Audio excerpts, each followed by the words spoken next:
Bloodsoil. He sighs deeply. That depth is of lamentation, frustration. The mounds mock him. Every week or so, a new one appears. Nobody is taking it seriously, he mumbles, tousling his hair in near despair. They just think they're strange. But there's something more here. I just don't know exactly what. The woman offers him nothing but a nod, of unity perhaps, but her expression is one more of curiosity. She has not seen the mounds before. The closest one seems to leer at her. It stinks of fetid rot. It is more soil than dog shit, but it isn't quite soil. Even she can see that. There is a metallic tang to that scent. And the face. She is encapsulated by that face, I know. It's like a mask or something, she observes, and it is. It is a pile of dirt, but it is twisted and grotesque in its own way, like a melting ruin of a person. Here, this shadow is a drooping eye, and the other is just across from it, but not symmetrical. Tunnels of darker soil patterns run through it like black, coursing veins, and that mouth, a dark gape. Without asking for permission, she reaches out and flicks a clump of soil toward the gape, as if to seal it shut. But the clod somehow tumbles away, and the gape remains whole, as if it cannot be silenced. It's really odd, I agree. How many are there? He shakes his head. He wants to look at something else here. There is greenery to be found in the park, blue water and sky, white and yellow flower. But each time he is brought back here to these grotesqueries, lined up like dark, plump offerings. Have you tried to break them? Should we try? But as she says it, she knows that they cannot break the mounds. It wouldn't be possible. There is an unspoken understanding on that front, and that realization begins to scare her a little. She suspects that he has considered this before, and this is what is driving his current desperation. There is something more here.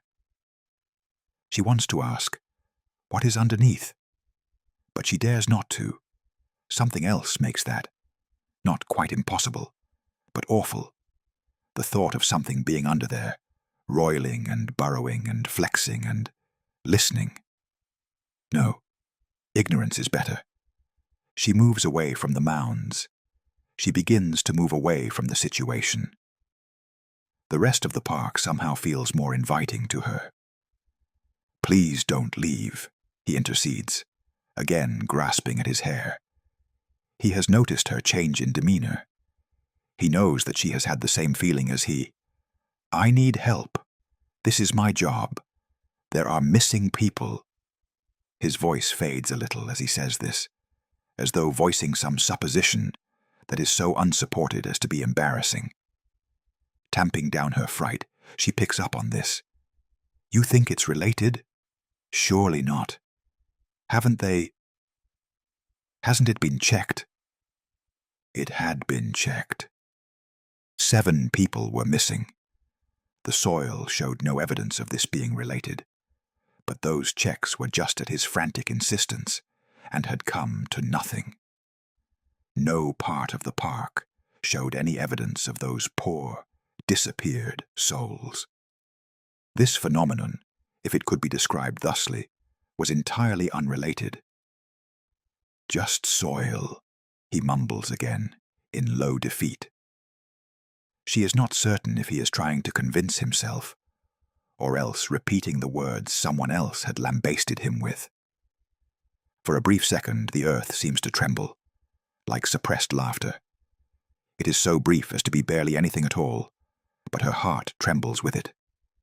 His does too, she knows, and suddenly she is departing.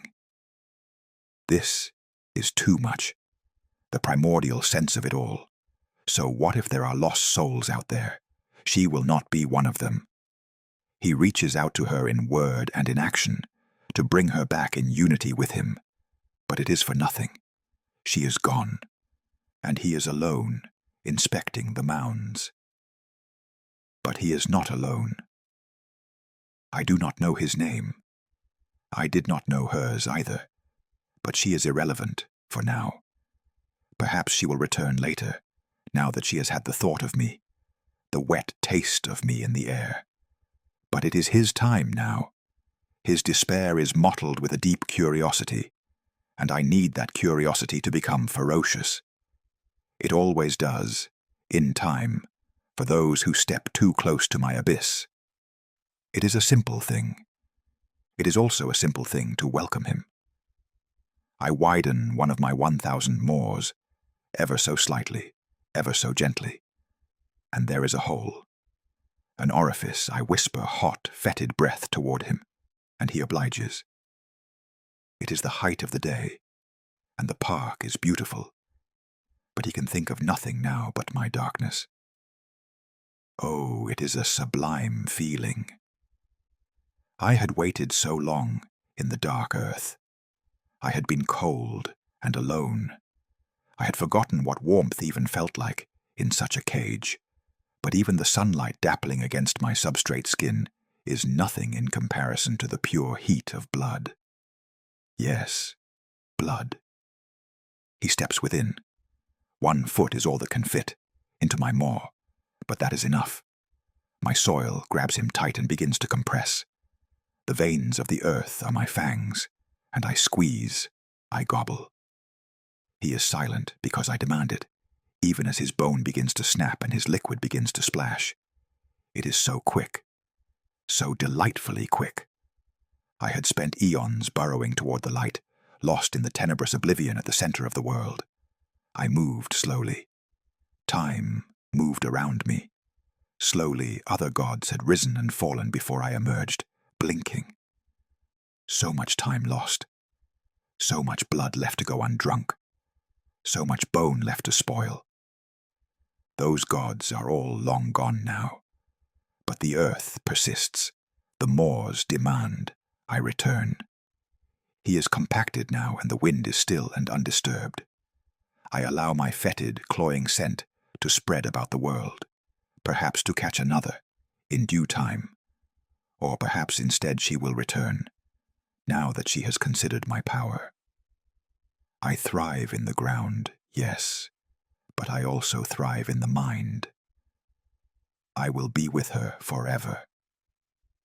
Just as this man will be with me forever now too. The gorging does not stop at the blood. I will glut on him for eons.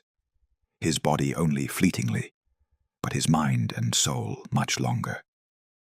The other 7 are still here with me too.